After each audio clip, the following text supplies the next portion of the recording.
Causas de fallas mecánicas de los compresores. Hola, mi nombre es Glenn Hannigan.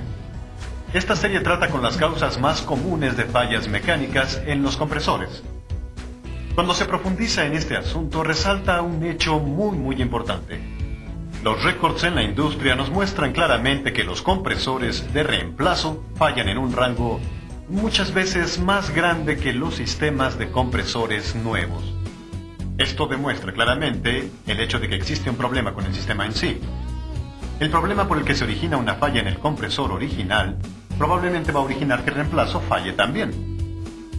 ¿Cómo puede decir si la falla es ocasionada por un problema de sistema?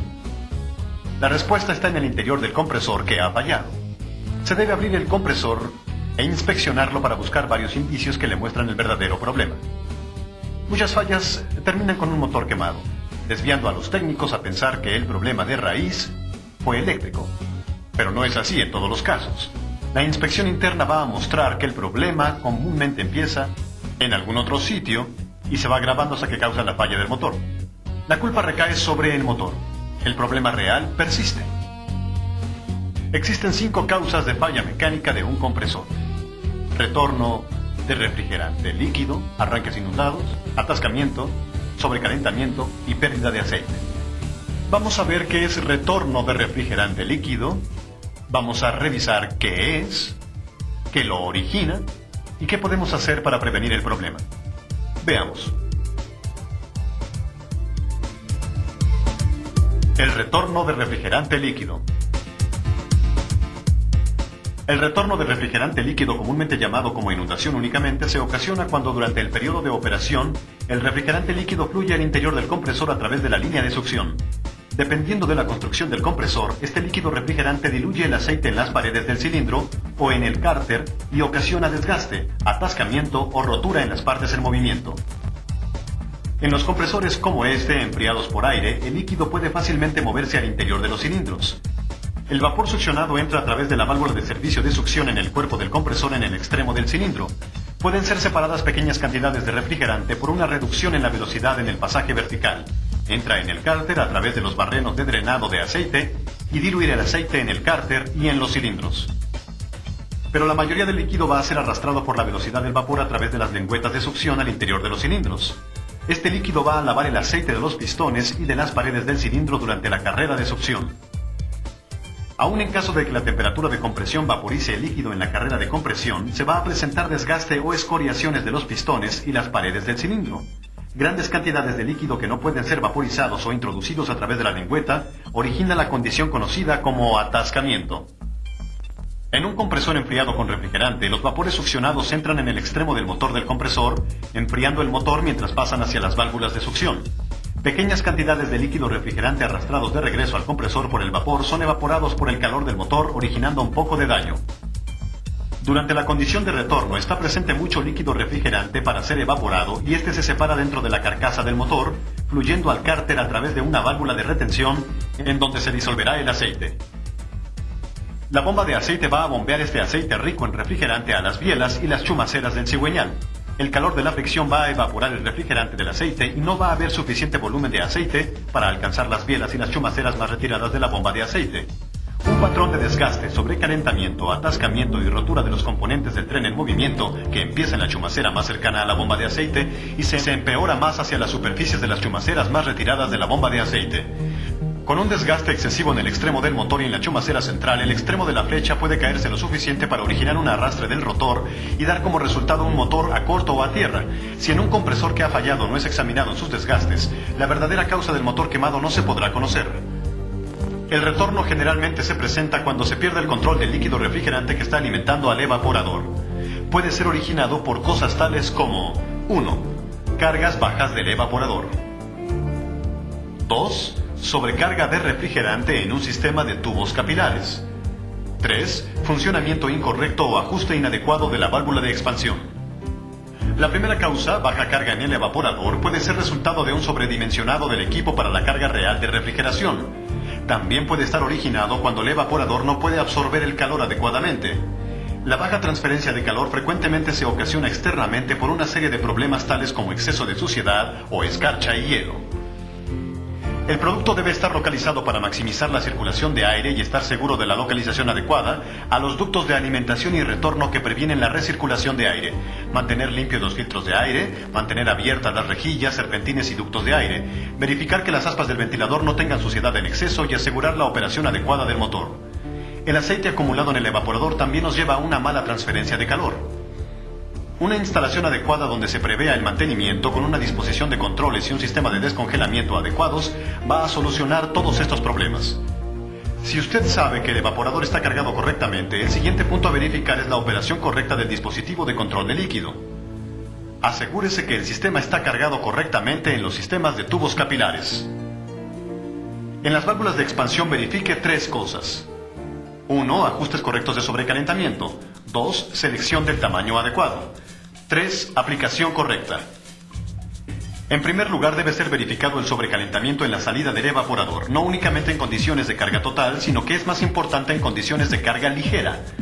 El retorno se presenta más frecuentemente en cargas ligeras porque la válvula de expansión con frecuencia no es capaz de responder con la suficiente rapidez para evitar el retorno. Seguir las recomendaciones del fabricante, porque el sobrecalentamiento correcto del evaporador depende de la temperatura de aplicación. Al seleccionar una válvula de expansión, escoger una por una la carga de BTU actual a la temperatura de diseño, no conforme al caballaje del compresor. Si se utiliza una válvula sobredimensionada, se presenta el retorno cada vez que se abra la válvula. Y por último, la válvula de expansión para su instalación adecuada y operación debe ser verificada de tal forma que una conexión floja o pobre del bulbo sensor a la salida del evaporador, las líneas externas del igualador obstruidas o desconectadas, la presencia de material extraño que mantiene la válvula abierta va a ocasionar el retorno. El mejor método para prevenir el daño al compresor ocasionado por el retorno del líquido es haciendo uso de un acumulador correctamente diseñado en la línea de succión justo antes del compresor. El acumulador debe ser puesto en una posición que sea lo suficientemente caliente para vaporizar el líquido refrigerante que atrape y no debe estar aislado. Además, debe contar con los medios para regresar cualquier aceite que atrape. De cualquier otra manera, este se llenará y rápidamente dejará de ser efectivo. Idealmente, el refrigerante líquido nunca encuentra un camino hacia el compresor, pero los compresores no viven en un mundo ideal. Vamos a revisar el sobrecalentamiento. El vapor realmente sobrecalentado está libre de líquido. Pero este hecho ha desviado a algunos técnicos en la creencia que mientras se mida 1 o 2 grados de sobrecalentamiento llegando al compresor, no se tiene ningún problema. Para mayor seguridad, el retorno de refrigerante líquido puede ser evitado realmente asegurándose de que cuando menos un mínimo de 20 grados Fahrenheit de sobrecalentamiento esté en el vapor que entra al compresor. Ya que el retorno frecuentemente toma lugar en la condición de carga baja a la mitad de la noche o durante periodos erráticos tales como después de los ciclos de descongelamiento, cuando el sobrecalentamiento puede ser bajo, los técnicos generalmente no están presentes para ver la caída en el sobrecalentamiento y observar el retorno del refrigerante líquido. Si durante las condiciones normales de carga se mide un mínimo de 20 grados Fahrenheit de sobrecalentamiento, no es probable que el líquido encuentre su camino hacia el compresor durante las condiciones erráticas o de baja carga. Es por ello que teniendo 20 grados Fahrenheit de sobrecalentamiento es como tener una póliza de seguro, pero siempre hay que tener presente que no se desea un sobrecalentamiento excesivo que puede contribuir a sobrecalentar. En los sistemas que trabajan abajo de la temperatura de congelamiento, las líneas de succión o el compresor congelado no son un indicativo posible de que el líquido está retornando al compresor. No hay relación entre la escarcha y un sistema trabajando adecuadamente. La única forma cierta de estar seguro es midiendo el sobrecalentamiento entrando al compresor. Para revisar los 2 mejores métodos para evitar los problemas de retorno son: medir el sobrecalentamiento del refrigerante que entra al compresor y estar seguro que cuando menos sea de 20 grados Fahrenheit. Instalar en la línea de succión antes del compresor un acumulador diseñado correctamente y adecuadamente dimensionado.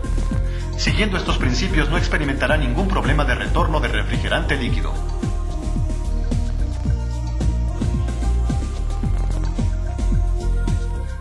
Como ya hemos visto, el retorno de refrigerante líquido puede ser detectado en compresores que han fallado mediante patrones de desgaste, atascamiento o rotura, que es más severo en la chumacera cerca del motor y se reduce conforme se acerca al extremo de la bomba de aceite.